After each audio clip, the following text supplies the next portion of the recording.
तो last part में हम लोगों ने देखा था लेडी एसेसिन मिस हनी ने डॉन को मारने के लिए एकदम से करीब पहुंच चुकी थी। डॉन के पास कोई भी चारा नहीं था क्योंकि डॉन के पैर भी उस ब्लड एरे के अंदर आ चुका था, जिससे कि डॉन की पूरी ताकत सील हो जाता है कुछ टाइम के लिए और वो लेडी एसेसिन डॉन के बहुत पास पहुंच जाता है। अब आगे डॉन जब सारी उम्मीद छोड़ने ही वाला था, साइड से एक बहुत ही ताकतवर स्लैश आ जाता है और दिखाया जाता है कि डॉन के सामने ही वो लेडी एसेसिन नीचे की तरफ गिरने लगता है और कुछ टाइम के बाद मारा जाता है। वहां पर दिखाया जाता है एक शख्सियत को जो उसके सामने खड़ी हुई थी। ये और कोई नहीं बल्कि आयोनी थी। आयोनी बोलती है कि ड्रैगन मार्शल हॉल में किसी को मारने की हिम्मत कौन कर सकता है, इतना ज्यादा दुस्साहस। तो डॉन बोलता है कि सीनियर सिस्टर आप उसके डेंटियन को तोड़ भी तो सकती थी, जिससे कि मैं उसे बहुत सारी इन्फॉर्मेशन निकल सकता था। तो आयोनी बोलती है कि वो तो बस एक मुर्गा था, उसके पास से कोई ज्यादा इन्फॉर्मेशन निकलने नहीं वाली, और वो वहां से घर के अंदर चली जाती है। और इस चीज को देखते हुए डॉन को भी बहुत ज्यादा शक होता है। तो रोनिता बोलती है कि उसके ऊपर ज्यादा शक मत करो क्योंकि वो एक स्ट्रेट फॉरवर्ड एल्डर सिस्टर ही नहीं है, उसका एक और भी ताकतवर आइडेंटिटी है जिसके साथ उसके पास कोई पैसा, लक या फिर ताकत की कमी नहीं है। तो डॉन बोलता है कि सीक्रेट आइडेंटिटी ये कौन सा है? तो रोनिता बोलती है कि वो असल में दुबई सेक्ट की प्रिंसेस है और उसमें भी बड़ी बात वो किंग का 6th सबसे फेवरेट डॉटर है। उसके बाद वो दोनों अपने घर की तरफ देखते हैं और दिखाया जाता है उनके घर पूरी तरह तबाह हो चुका है, उसका बस खंडर ही बच चुका है। डॉन बोलता है कि अब तो ये घर भी गया, अब हम लोग कहाँ रहेंगे? तो रोनिता बोलती है कि कहाँ, चलो फिर आयोनी के घर पर उसी से सोने की जगह मांगेंगे। तो डॉन बोलता है कि ये भी क्या पॉसिबल हो सकता है? वो क्या उसके घर में हमें रहने देगी, स्पेशली मेरे को रहने देगी? तो रोनिता बोलती है कि चिंता मत करो, वो बहुत ही ज्यादा ही अच्छी लड़की है, वैसे थोड़ा खड़ूस तो है बट उसका मन बहुत ही ज्यादा ही स्वीट है। और इसी के साथ वो दोनों आयोनी के घर की तरफ पहुंच जाते हैं और वो आयोनी को बुलाती है। तो डॉन बोलता है कि सीनियर सिस्टर क्या तुम्हें लगता है वो मेरे को रहने देगी? और बस एक ही पलक में उसकी आंखों के सामने एक शॉर्ट का स्लैश आता है। डॉन ये देखते हुए बहुत ही ज्यादा ही शॉक हो जाता है, उसके कुछ बाल भी कट जाते हैं। इससे दिखाया जाता है उनके सामने असल में आयोनी खाई हुई थी। वो बोलती है कि तुम मेरे कोठियाट पर क्यों आए हो, मेरे घर के सामने क्यों आए हो? तो डॉन बोलता है कि सीनियर सिस्टर आयोनी प्लीज मेरे को, बट वो अपनी बात खत्म ही करता पीछे से रोनिता बोलती है कि पीछे उस झोपड़ी की तरफ चलो, वहां पर मेरे को लगता है कि कोई एसेसिन मरा पड़ा है। तो डॉन बोलते है कि कोई एसेसिन मरा पड़ा है, तुम्हें कैसे पता चला? तो रोनिता बोलती है कि उसका एनर्जी मेरे को फील हो रहा है। और उसी के साथ रोनिता उस झोपड़ी के सामने जाने लगता है। डॉन भी उसके साथ आता है और वो देखते हैं कि वहां पर सच में एक बॉडी पड़ी हुई थी। और डॉन उसके कल्टिवेशन को महसूस करते हुए वो समझता है कि ये एक अर्थ लेवल एक्सट्रीम या फिर हेवन रियलम का एक्सपर्ट था। मतलब देखा जाए तो डॉन से 3 रियलम हाइपर था। तो डॉन बोलता है कि हमसे बस 30 मीटर की दूर पर इतने ताकतवर कल्टिवेटर को किसने मार डाला, बट हम लोग समझ भी नहीं पाए, कोई आवाज भी नहीं हुआ, ये पक्का हार्ट अटैक से मारा गया है और इसे हमें जल्द से जल्द डीन को बताना पड़ेगा। और तभी दिखाया जाता है एक साउंड आता है पैरों की और दिखाया जाता है वहां पर डीन पहुंचता है।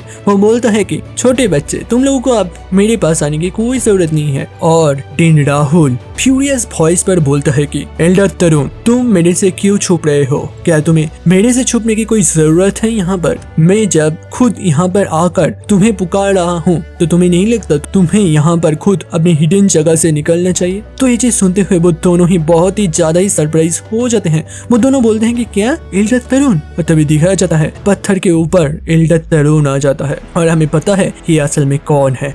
ये असल में ब्लैक मार्केट का और इस मुंबई सेक्ट के सारे ब्लैक असेसिन्स का हेड है। तो तरुण बोलता है कि तो तुमने मेरे को पकड़ लिया? तो डीन बोलता है कि तुमने मेरे को निराश नहीं किया, मेरे को पहले से ही पता था तुम्हारे साथ कुछ गलत है। और तरुण अपने ऊपर के हैट को नीचे गिराते हुए बोलता है कि लास्ट टाइम जब हम लोगों ने फाइट किया था अभी तो 10 साल हो चुके हैं। मैं अभी देखना चाहूंगा कि हमारे डीन का पावर कितना ज्यादा बढ़ चुका है, क्या वो इस लड़के को बचा भी पाएगा? और उसी के साथ वो अपने हेवन रियलम का स्पीयर को निकलता है कि जो कि बहुत ही ज्यादा ही पावरफुल था और उसमें अपनी माना को ओवरफ्लो करता है जिससे कि उसमें आग लग जाता है। और उसी के साथ वो बोलता है कि चलो देखते हैं तुम क्या कर पाते हो। और वो अटैक करने के लिए बढ़ जाता है बट डीन को नहीं, बोले तो 9th प्रिंस डॉन को। डॉन ये चीज को देखते हुए बहुत ही ज्यादा ही हैरान हो जाता है, बट 3 स्टेज नहीं 3 रियलम हाइपर है, उसके साथ डॉन किसी भी हालत में पंगा नहीं ले सकता, वो वहाँ से हट भी नहीं सकता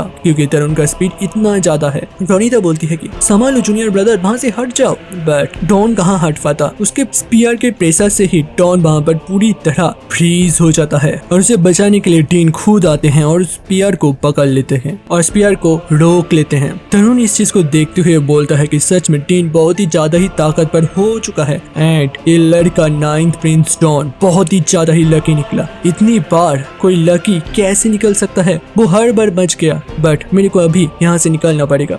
वो डीन के पावर को देखते हुए वहां से जल्द निकलने की कोशिश करता है, बट डीन सच में बहुत ही ज्यादा ही ताकतवर था। वो उसी स्पीयर को घुमाते हुए एल्डर तरुण की तरफ अटैक कर देता है। एल्डर तरुण उसे देख लेता है, वो अपनी स्पीड को मैक्सिमम लिमिट तक पहुंचा देता है, बट वो बच नहीं पाता। उसके बॉडी के साथ वो स्पीयर पूरी तरह कनेक्ट कर जाता है, जिससे कि एक तगड़ा धमाका होता है और उसे धमाके के धुएं से दिखाया जाता है एल्डर तरुण नीचे की तरफ गिर रहा था, अर्थात यहाँ पर तरुण मारा गया है। मगर डीन बोलता है कि तो जैसा कि तुम लोगों ने देखा कि एल्डर तरुण वही था एक ब्लैक मार्केट के सारे एसेसिन में से सबसे स्ट्रॉन्ग, एंड मैं सारे एसेसिन को इस तरीके से तो कनेक्ट नहीं कर सकता कि कौन कहाँ पर छुपा है, तो इन सारी चीजों का दायित्व मैं रोनिता तुम्हें देता हूँ। डॉन को अब से 2 महीने तक प्रोटेक्शन देना पड़ेगा तुम्हें। तो रोनिता इसमें पूरी तरह राजी हो जाता है। वो बोलता है कि ठीक है, मैं इसे बचा लूंगी। वैसे अगर रोनिता की कल्टीवेशन की बात करना चाहे तो वो डॉन से 2 रियलम हाइपर है, तो वो सच में बहुत ही ज्यादा ही ताकतवर है। और डीन ये सारी कुछ बोलते हुए यहाँ से चले जाता है और डॉन को बोलता है कि तुम यहाँ पर ज्यादा सेफ रहोगे, ज्यादा बाहर जाने का कोशिश मत करना। और डॉन अपने मन के अंदर सोच रहा था कि सच में मेरे को मारने के लिए कुछ ज्यादा ही स्ट्रॉन्ग एसेसिन को नियोग किया गया है। अगर सोचा जाए इस तरीके की एक ताकत पर एक एसेसिन कल्टीवेटर का अगर मौत होता है तो इससे बहुत बड़ा लॉस होता है उस मार्केट को और जिसने इसे बाउंड्री दिया था उसे। बट ये सारी चीजें जब वो सोच रहा था उसके मुंह के ऊपर एक जोर का चमाटा लगता है और दिखाया जाता है डॉन नीचे गिरने लगता है, जबकि रोनिता सामने की तरफ जाने लगता है। दोस्तों इसे एसेसिन तो मारने नहीं वाले, ये दोनों लड़की मुझे मार ना डाले, मगर रोनिता चाहते हुए आयोनी के ऊपर चढ़ जाता है। वो बोलता है कि हम लोग पूरी तरह होमलेस हो चुका है, मैं भीख मांगता हूँ, मेरे को आप एक्सेप्ट कर लो, हम लोग आप ही के साथ रहना चाहते हैं। और बहुत ही ज्यादा जब आयोनी के साथ वो चिपक रही थी तो आयोनी के पास भी और कोई ऑप्शन नहीं था, जबकि डॉन को दिखाया जाता है उसके नाक से मुख से खून आने लगता है, क्योंकि रोनिता कोई नॉर्मल लड़की नहीं है, वो उससे 2 रियलम हाई का कल्टीवेटर है। तो पीछे से डॉन भी बोलता है कि क्या सीनियर सिस्टर आयोनी मेरे से बहुत ज्यादा गुस्सा है, अगर बहुत ज्यादा गुस्सा है तो कोई बात नहीं, मैं मेरे 4th ब्रदर के साथ रह जाऊंगा। जब आयोनी बोलती है कि नहीं मैं उतना भी ज्यादा तुमसे गुस्सा नहीं हूँ, और जबकि मैं तुम्हें अपना जूनियर ब्रदर बोलता हूँ, तुम भी मेरे को सीनियर सिस्टर बोलते हो, तो एक सीनियर सिस्टर का दायित्व होता है कि मैं तुम्हारा ख्याल रखूं, तो इसीलिए तुम मेरे घर पर रह सकते हो, बट हम दोनों 1st फ्लोर पर रहेंगे, बट तुम ग्राउंड फ्लोर पर रहना, ऊपर जाने का कोशिश भी मत करना। और ये सब बोलते हुए वो चला जाता है और डॉन भी बोलता है कि हाँ मैं कभी भी 1st फ्लोर पर नहीं जाऊंगा। उसके बाद नेक्स्ट दिन को दिखाया जाता है डॉन अपनी फिजिकल मूवमेंट का प्रैक्टिस कर रहा था और इस चीज को 1st फ्लोर से आयोनी एंड रोनिता भी देख रही थी। रोनिता बोलती है कि सच में इस लड़के को देखो, ये बहुत ही ज्यादा फिजिकली भी स्ट्रॉन्ग है। जब आयोनी बोलती है कि हाँ ये सच में फिजिकली बहुत ज्यादा स्ट्रॉन्ग है, हम लड़की लोगों ज्यादा फिजिकली स्ट्रॉन्ग नहीं बन सकते, क्योंकि बहुत सारे मार्शल आर्ट है जिसे हम लोग सीख भी नहीं सकते, वो हमारी फिजिक्स के लिए नहीं बना। तो रोनिता बोलती है कि हाँ वैसे सारी चीज तो नहीं बना, बट मेरे को लगता है कि डॉन जो कर रहा है वो हम लोग सीख सकते हैं। तो आयोनी बोलती है कि तुम्हें क्या लगता है ये हमें सिखाएगा? अगर हम लोग पर्सनली एक टीचर को यहाँ पर हायर करते हैं, अच्छा छोड़ो, अगर इस मार्शल आर्ट बुक भी अगर हम लोग हायर करते हैं 1000 मेरिट पॉइंट लगेगा, और 1000 मेरिट पॉइंट का मतलब होता है 1 लाख सिल्वर कॉइन। तो रोनिता बोलती है कि देखो हर बार इस तरीके के मौका हाथ में नहीं आता, अगर एक बार मिल रहा है तो देखो ना एक बार, अगर डॉन हमें सिखाने के लिए राजी हो जाए तो आयोनी भी बोलती है कि ठीक है चलो एक बार देख ही लेते हैं। और वो दोनों 1st फ्लोर से नीचे की तरफ आ जाते हैं जाम करते हुए, और डॉन भी ये नोटिस कर लेता है और वो दोनों नीचे आते हुए बोलता है कि किस तरीके के मार्शल आर्ट तुम डॉन प्रैक्टिस कर रहे हो? तो डॉन बोलता है ये एक फिजिकल मार्शल स्किल स्किल है, अगर सीनियर सिस्टर आप लोगों को चाहे तो मेरे से ये चीज सीख सकते हैं। तो रोनिता बोलती है कि सच में जूनियर ब्रदर बहुत ही ज्यादा स्ट्रेट फॉरवर्ड है, जबकि आयोनी बोलते हैं कि अगर इस चीज के बदले में आपको कोई भी पैसा चाहिए या मेरिट पॉइंट चाहिए, मैं उसे खुद दे सकती हूँ। तो डॉन बोलता है कि अगर मैं इस स्किल का बात करूं तो ये इतना ज्यादा कीमती है कि आप लोग इसे अफोर्ड भी नहीं कर सकते, क्योंकि सीनियर सिस्टर आयोनी ने मेरी लाइफ को पिछले टाइम बचाया था, इसलिए इस मार्शल आर्ट को मैं पूरी तरह फ्री में आप लोगों को सिखा सकता हूँ। आयोनी बोलते हैं कि ठीक है फिर जूनियर ब्रदर, आपको बहुत बहुत ज्यादा धन्यवाद। और डॉन बोलता है कि इस मार्शल आर्ट को मैं लिख तो नहीं सकता, तो आप लोगों को मेरे साथ ही प्रैक्टिस करना पड़ेगा और मेरे मूवमेंट को बहुत ही अच्छी नजर से देखना पड़ेगा, जिससे कि आप इन सारी मूवमेंट को नोटिस करो और सीख पाओ। वैसे इस फिजिकल मार्शल आर्ट का नाम है flying dragon shadow footwork technique, और उसी के साथ डॉन इस फुटवर्क टेक्निक का प्रैक्टिस करने लगता है, जबकि वो दोनों सिस्टर भी उसी के साथ उसे फॉलो करने लगते हैं। आयोनी एंड रोनिता दोनों ही बहुत ही ज्यादा ही मेहनती थी, वो दोनों अपनी पूरी ताकत को लगा देता है इसे सीखने में। एंड इवनिंग हो जाता है। डॉन बोलता है कि सीनियर सिस्टर आज के लिए प्रैक्टिस हो गया, मैं घर की तरफ जा रहा हूँ, जबकि वो दोनों लड़कियों को दिखाया जाता है वो दोनों ऑब्सेस्ड हो चुका है उसे सीखने में, वो दोनों प्रैक्टिस करना बंद ही नहीं करती। नेक्स्ट दिन सुबह की बात है, रोनिता डॉन के घर में खटखट आता है। डॉन दरवाजा को खोलता है और बोलता है कि सीनियर सिस्टर आयोनी आप यहाँ मिलने आई? तो रोनिता नीचे से बोलता है कि मैं भी आई हूँ, देखो जरा नीचे, हम लोग आपके फ्लाइंग ड्रैगन शैडो फुटवर्क को बहुत ही नजदीक से देखा और जो समझा कि हम लोग अगर पहाड़ियों में इस चीज को प्रैक्टिस करें तो इससे हम लोग बहुत ही जल्दी ही ब्रेक थ्रू कर पाएंगे, और इसीलिए हम लोग विंडी माउंटेन पर जाने वाले हैं जो कि मैजिक विंड वैली पर है। क्या तुम हमारे साथ जाना चाहोगे? तो डॉन बोलता है कि हाँ मैं जरूर से जाना चाहूंगा। तो आयोनी बोलती है कि तुम्हारे पास बस दोपहर का 12 तक का टाइम है, जल्द से जल्द रेडी हो जाओ, और तब तक अगर नहीं आए तो हम लोग रुकने नहीं वाले, हम लोग वहाँ से निकल जाएंगे, और अभी के लिए हम लोग दरवाजे के गेट पर वेट कर रहे हैं। और ये बोलते हुए वो दोनों निकल जाता है गेट की तरफ। डॉन सोच रहा था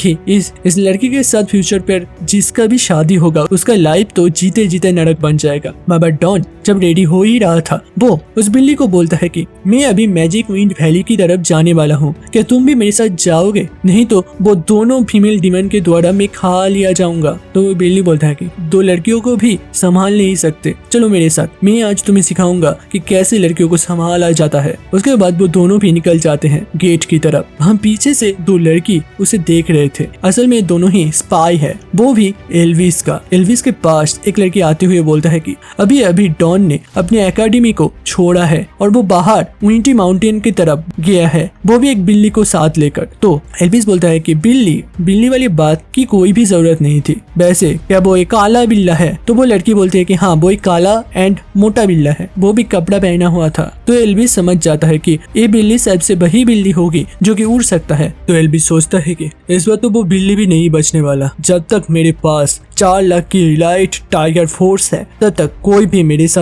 इस तरीके से पंगा नहीं कर सकता। और उसी के साथ डॉन का सीन दिखाया जाता है। डॉन एंड वो दोनों सीनियर लड़की एक साथ फॉरेस्ट पर पहुंच जाता है। आयोनी बोलती है कि हम लोग यहाँ पर चलते चलते प्रैक्टिस करेंगे, और तुम डॉन तुम अभी भी ब्लैक रियलम पर हो, क्या तुम हमारी स्पीड को बीट कर पाओगे? क्योंकि हम लोग तुम्हारे लिए रुकने नहीं वाले। और इसी के साथ डॉन बोलता है कि मैं अभी अभी जुआनजी रियलम पर ब्रेक थ्रू करा हूँ। जुआनजी रियलम मतलब ब्लैक रियलम के ऊपर आता है, तो डॉन अभी ब्लैक रियलम को पूरी तरह पार कर चुका है और इसीलिए हिसाब से मैं आप लोगों के साथ कॉम्पीट कर सकता हूँ। और रोनिता बोलती है कि ठीक है फिर चले आओ, और उसी के साथ वो दोनों निकल जाता है। डॉन भी अपनी पूरी स्पीड के साथ उनके पीछे दौड़ने लगता है। रोनिता डॉन के स्पीड को देखते हुए बोलता है कि हाँ बुरा नहीं है, हम लोग अभी तुम्हारे से कोई 2-3 स्टेज का नहीं बल्कि एक रियलम हाई पर है, और तब भी तुम जब हमारे पीछा कर सकते हो तो ये बहुत ही बढ़िया बात है। आयोनी भी बोलते हैं कि हाँ काफी तारीफ है, पर क्या तुम मेरे इस स्पीड के साथ फॉलो कर सकते हो? और उसी के साथ आयोनी अपनी स्पीड को और ज्यादा बढ़ा लेती है। सीनियर सिस्टर आयोनी, क्या तुम्हें लगता है डॉन अभी अभी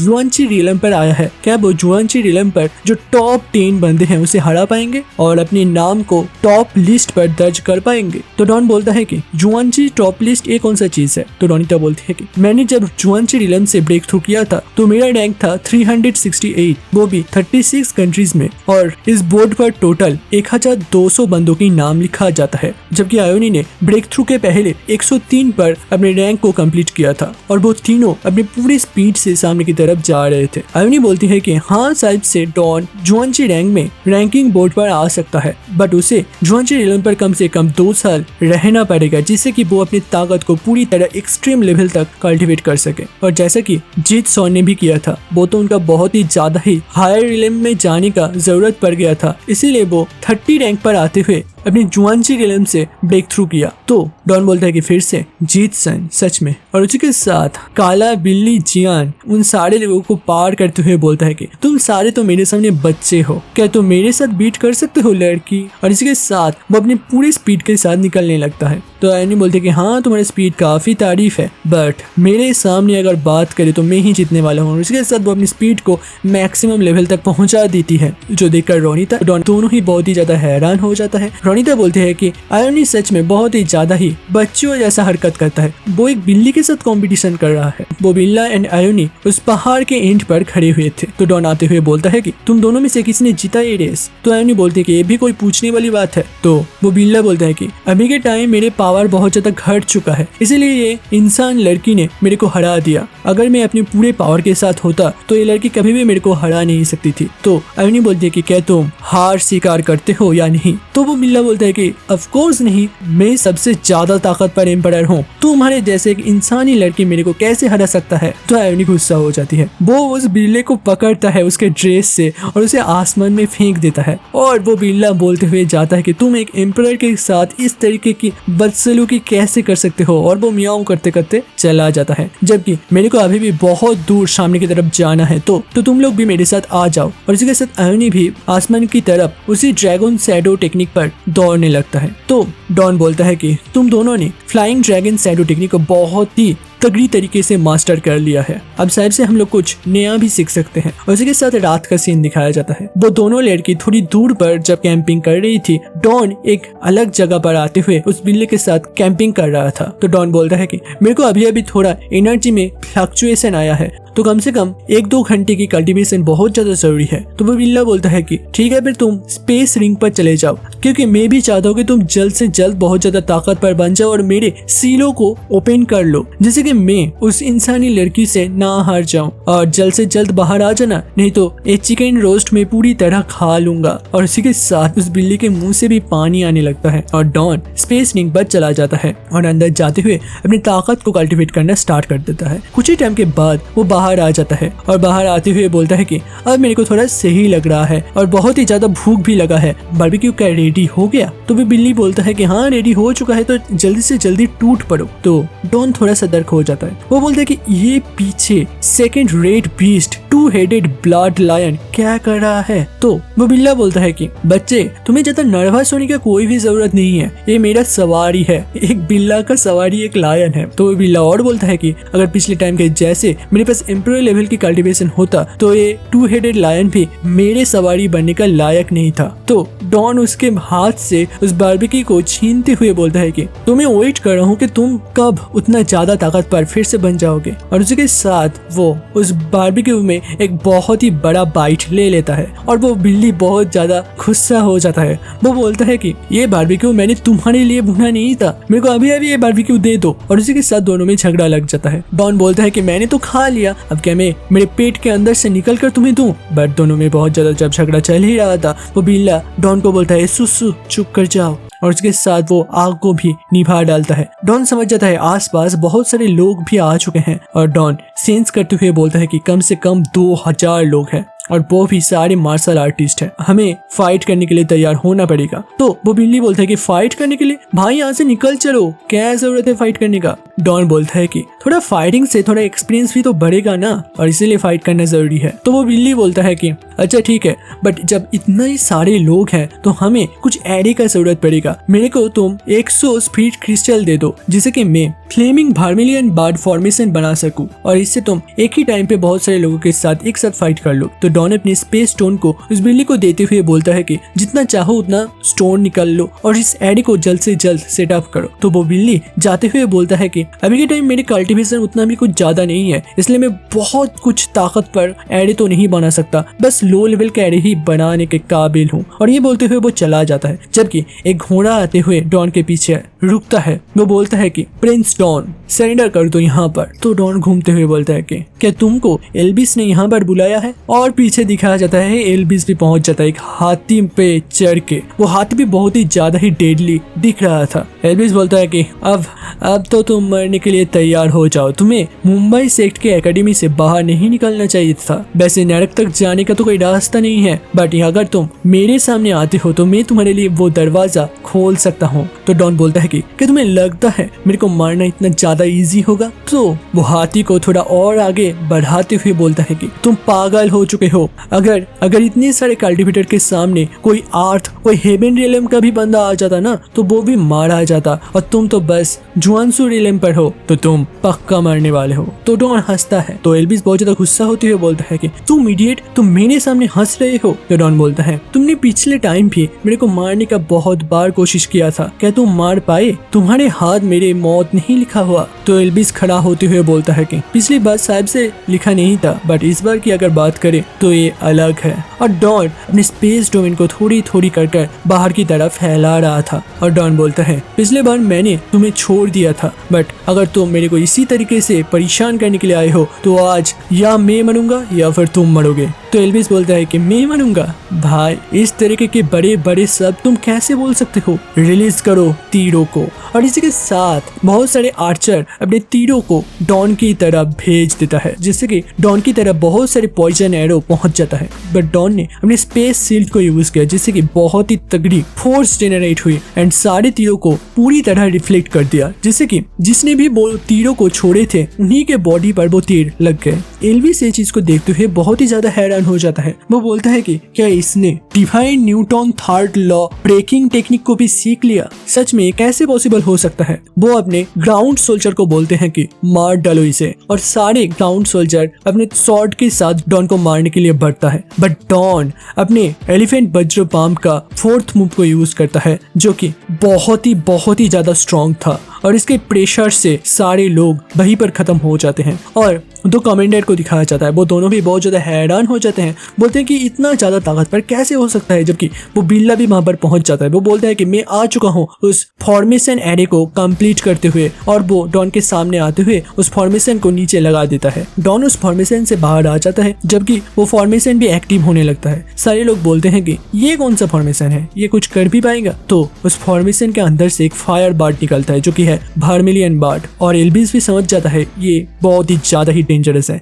सारे लोगों को बोलते हैं कि यहाँ से जल्द निकल जाओ, बट बहुत ज्यादा देर हो जाता है। वर्मिलियन बार्ड सारे लोगों के ऊपर टूट पड़ता है और एक तगड़ा धमाका होता है। हर तरफ आग ही आग फैल जाता है, जबकि वहां पर दिखाया जाता है एक बहुत बड़ा गड्ढा बन चुका था। डॉन बोलता है कि देखा ना, मैं बहुत ही ज्यादा ही ताकतवर हूँ, मेरे साथ कोई भी पंगा नहीं ले सकता। वैसे जियान, तुम्हारे पास सच में कुछ स्किल है। बट जियान वहां से दौड़ते हुए बोलता है कि बकवास मत करो अकल के अंधे, यहाँ से निकलो, बहुत सारे लोग भी बच चुके हैं। और एल्विस को दिखाया जाता है एल्विस भी बच चुका था। वो बोलता है कि उसका पीछा करो और उसे मार डालो। बहुत सारे सोल्जर डॉन के पीछे लग जाता है, जबकि डॉन बोलता है कि वो टू हेडेड लायन को बुलाओ, उसके ऊपर चढ़कर हम लोग बहुत ही तेजी से यहाँ से निकल सकते हैं। तो वो बिल्ली उसे बुला लेता है और टू हेडेड लायन वहां पर पहुंच जाता है। डॉन उसके ऊपर चढ़ जाता है और वहां से जल्द निकलने के लिए बोलता है। वो लायन बहुत ही तेजी से आगे की तरफ बढ़ रहा था। कुछ टाइम के बाद दिखाया जाता है एल्विस के पास एक कमांडर आता है। वो बोलता है कि अभी के टाइम डॉन इस विंडी वैली से पूरी तरह निकल चुका है, बट वो मैजिक विंड वैली पर पहुंच चुका है और उसके पीछे जनरल कालिया गया है, जो कि एक बहुत ही ताकतवर जुआनसू रियलम का कल्टिवेटर है। तो एल्विस हंसता हुआ बोलता है कि अब तो डॉन मरेगा, क्योंकि इस वैली पर भी अगर वो रहता तो एक चांस था कि मुंबई से के कोई लोग आवाज सुनते हुए यहाँ पर पहुंच जाएगा। बट अभी के टाइम में अगर वो यहाँ से भी निकल चुका है तो वो पक्का मरेगा। बट वहां पर दिखाया जाता है कालिया का सर नीचे आकर गिरता है। एल्विस इस चीज को देखते हुए बहुत ही ज्यादा ही घबरा जाता है, मुंह से पसीनों का नदी बहने लगता है। डॉन उसके पीछे से आते हुए बोलता है कि क्या बोल रहे थे, जुआनसू रियलम के भी एक्सट्रीम लेवल पर था ना, तो क्या हुआ, मर गया ना, अब तुम भी मरने वाले हो। तो एल्विस बोलता है कि ये कैसे पॉसिबल हो सकता है, क्योंकि तुम तो बस जुआनसू रियलम पहुंचे हो और वो अभी ट्रांजिशन स्टेट पर था, मतलब एक्सट्रीम लेवल पर था, और उसे भी तुमने मार डाला, ये क्या पॉसिबल है? तो डॉन बोलता है कि तुम्हें क्या लगता है बस तुम ही अपने साथ सपोर्टर्स लेके आ सकते हो? ऐसा भी तो हो सकता है है कि मेरे साथ भी बहुत सारे सपोर्टर्स हो। एल्विस बोलता है कि तुम्हारा हेल्पर कहाँ है? तो पीछे से आयोनी एंड रोनिता आता है। आयोनी बोलते हैं कि मैं हूँ उसका हेल्पर, और अगर तुमने ड्रैगन मार्शल हॉल का सबसे ताकतवर सबसे टैलेंटेड डिसाइपल को मारने का कोशिश किया है तो इसका मतलब है एकेडमी भी तुम्हें सजा देगा, और तुम अपने आर्मी को ले आकर एक डिसाइपल के ऊपर कैसे अटैक कर सकते हो, इसीलिए तुम्हें सजा मिलेगा, मौत की सजा। तो एल्विस समझ जाता है कि जनरल कालिया को डॉन ने नहीं मारा बल्कि ये दोनों लड़की ने मारा है। तो एल्विस बोलता है कि इस चीज पर आप दोनों सीनियर सिस्टर अपने नाक को अंदर मत डालिए, ये चीज Mumbai sect and Punjab sect के दोनों प्रिंस के बीच में चल रहा है। तो आयोनी बोलती है कि मेरे को इस चीज से कोई भी फर्क नहीं पड़ता, अगर मैंने कह दिया है कि तुम मरने वाले हो तो इसका मतलब है कि तुम मरने वाले हो। तो एल्विस बोलता है कि मुंबई इंडस सेक्ट पूरे सेक्ट का मैं प्रिंस हूँ, और प्रिंस को मारने का हिम्मत कोई मिडिल क्लास या लो क्लास कंट्री तो नहीं कर सकता, और पंजाब सेक्ट एक लो क्लास सेक्ट है हमारे से, और तुम एक छोटे से सेक्ट के प्रिंस को बचाने के लिए एक मिडिल क्लास सेक्ट को ऑफेंड नहीं कर सकते, और इसीलिए तुम मेरे को नहीं मार सकते। तो आयोनी बोलती है कि तुम्हारे इतना ज्यादा हिम्मत, तुम मेरे को चैलेंज कर रहे हो कि मैं तुम्हें नहीं मार सकता। और इसी के साथ एल्विस उस हाथी के ऊपर फिर से सवार हो जाता है। वो बोलता है कि मुझे पता है तुम्हारा भी बैकग्राउंड बहुत ज्यादा स्ट्रांग हो सकता है, बट मेरे बैकग्राउंड के सामने वो कुछ भी नहीं है। आयोनी ये चीज को देखते हुए गुस्से पे गुस्सा और भी ज्यादा गुस्सा होती जाती है। जैसे कि मैंने पिछली बार भी बोला था ऐसे लड़कियों से दूर रहने के लिए, बट एल्विस ने ये चीज नहीं माना। आयोनी एल्विस को अटैक करने के लिए बढ़ जाता है। उस हाथी के सामने बस पलक झपकते ही उस हाथी के ऊपर जाकर एल्विस के ऊपर अटैक कर देता है, और बस एक स्लैश अटैक, यानी एल्विस का काम यहाँ पर खत्म होता है, अर्थात यहाँ पर एल्विस मौत के गोद पर सो गया। और इस चीज को देखते हुए सारे लोग ही बहुत ज्यादा हैरान हो जाते हैं कि प्रिंस को किसी ने मार डाला। सारे बोलते हैं कि प्रिंस को किसी ने मार डाला, जल्दी से जल्दी इस लड़के को खत्म करो और हमारे किंग के पास लेकर चलो। जबकि आयोनी यहीं पर नहीं रुकती, वो सारे सोल्जर्स के ऊपर अटैक कर देता है और बोलता है कि तुम सारे लोग अपने एंसेस्टर को मेरा ग्रीटिंग्स जरूर से पेश करना, और उसी के साथ बहुत ही ताकतवर मूव को यूज करता है, जिससे सारे लोग मरने लगते हैं। वो बोलते हैं कि इस तरीके की ग्लोरियस डेथ सबसे तुम्हारे कोई भी बंदे को नसीब नहीं होगा। वो बाकी के लोगों को बोलते हैं कि क्या तुम लोग जीना चाहते हो या फिर मेरे साथ फाइट करते हुए ग्लोरियस डेथ मरना चाहते हो, ये तुम्हारी चॉइस है। अगर तुम लोग बचना चाहते हो तो तुम लोग मुंबई सेक्ट पर जाते हुए मेरे नाम लेते हुए बोलना कि मैंने मारा है प्रिंस को। और सारे लोग बहुत ज्यादा घबरा जाता है, बट उनमें से बहुत सारे लोग आयोनी को मारने के लिए आता है। वो बोलते हैं कि प्रिंस को मारा है, हमें जल्द से जल्द इन्हें खत्म करना पड़ेगा, बट आयोनी नहीं रुकती। आयोनी एक के बाद एक स्लैश लगाता ही जा रहा था और सारे लोगों को मौत के घाट उतार रहा था। और उनमें से कुछ आर्मी के लोग बोले हम लोग इनके साथ फाइट करने के योग्य नहीं है, हमें अभी के अभी मुंबई सेक्ट जाना पड़ेगा और इम्पोर्टेंट न्यूज एंड प्रिंस का डेड बॉडी वहां पर पहुंचाना पड़ेगा। वो सारे लोग प्रिंस के डेड बॉडी को लेते हुए मुंबई इंडस सेक्ट के किंगडम की तरफ बढ़ने लगता है। जबकि आयोनी बोलती है कि तुमने मेरे को फ्लाइंग ड्रैगन शैडो टेक्निक को सिखाया था और इसीलिए आज मैंने इसका रीपे भी कर दिया। तो लास्ट टाइम मैंने तुम्हारा लाइफ बचाया था, इसके लिए क्या तुम मेरे को वो स्पेस वाली ब्रेसलेट दे सकते हो? डॉन सोचता है कि क्या इतना सीरियस टाइम में भी ये स्पेस ब्रेसलेट के बारे में सोच रही है। सच में ये लड़की बहुत ही ज्यादा ही अजीबोगरीब है। बट डॉन ये भी मन में सोच रहा था कि अगर आज मुंबई इंडस सेक्ट की तरह ताकतवर किंगडम का प्रिंस मारा गया है तो इसका मतलब है कि पंजाब किंगडम की तरफ बहुत ही जल्दी थ्रेटनिंग पहुंच जाएगा और आधे साल के अंदर सबसे एक बहुत बड़ा वार भी हो सकता है। उसके साथ 15 डेज बाद का सीन दिखाया जाता है जहां पर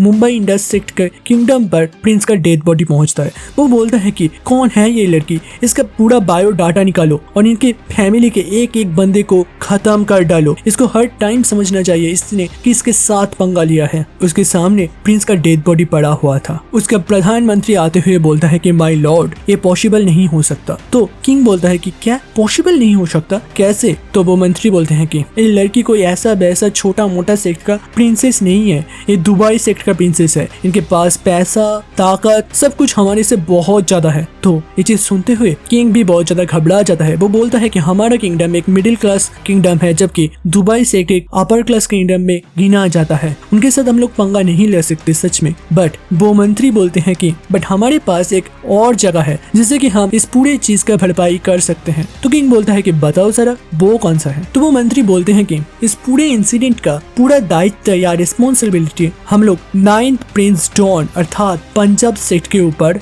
डाल देंगे, और अगर वो लोग चाहे तो प्रिंस डॉन को यहाँ पर भेज सकते हैं और हम लोग उसे सजा देंगे। और दूसरी तरफ वो इस पूरे इंसिडेंट को 80 मिलियन सिल्वर कॉइन या बोले तो 8 करोड़ सिल्वर कॉइन के द्वारा रफा दफा कर सकते हैं। तो किंग में बहुत ज्यादा डेविलिश लुक देता है। वो बोलता है कि हाँ 80 मिलियन सिल्वर कॉइन ये सच में एक प्रिंस के मौत के एक अच्छा खासा रकम होगा, और इससे प्रिंस का मौत भी खाली नहीं जाएगा। मंत्री और बोलता है कि पंजाब सेक्ट का जो सीक्रेट न्यूज है कि सारे लोग चाहते हैं कि 7th प्रिंस वहाँ का नेक्स्ट किंग बने, और 9th प्रिंस को वहाँ के लोग नीची नजरों से देखते हैं। वहाँ पर किंग बोलता है कि बट अगर वो लोग 8 करोड़ सिल्वर कॉइन दे दे तो इससे हम लोग हमारे सोल्जर्स को और भी ज्यादा स्ट्रॉन्ग बना सकते हैं, जबकि पंजाब सेक्ट बहुत ज्यादा कमजोर बन जाएगा, और आज नहीं तो कल हम लोग उनके सेक्ट पर अटैक करते हुए सारी किंगडम को हथिया लेंगे। ठीक है, इसी प्लान के साथ हम लोग आगे बढ़ते हैं, और इसी के साथ पंजाब सेक्ट का डाउनफॉल होना स्टार्ट हो जाएगा, क्योंकि रक्त के बदले में रक्त यही है एक किंगडम का लॉ। और दोस्तों यहाँ पर eternal God emperor season 1 complete होता है। अब सीजन 2 कब आएगा इसके बारे में मेरे को या आप में से किसी को भी कोई भी न्यूज मिलता है तो कमेंट कर देना, पिन कर दिया जाएगा। इस सीरीज से आप लोगों का जो सपोर्ट मिला बहुत ज्यादा मजा आया। आगे भी ऐसे ही बनाकर रखना, क्योंकि क्वालिटी एंड गुड कंटेंट यहाँ पर मिलता रहेगा। वीडियो अच्छा लगा तो लाइक करो। नया सीरीज आने वाला है, बहुत ही ज्यादा ही हार्डकोर जाने वाला है, तो प्लीज सब्सक्राइब भी कर रख देना। तो फिर से मिलते हैं, stay tuned and good bye.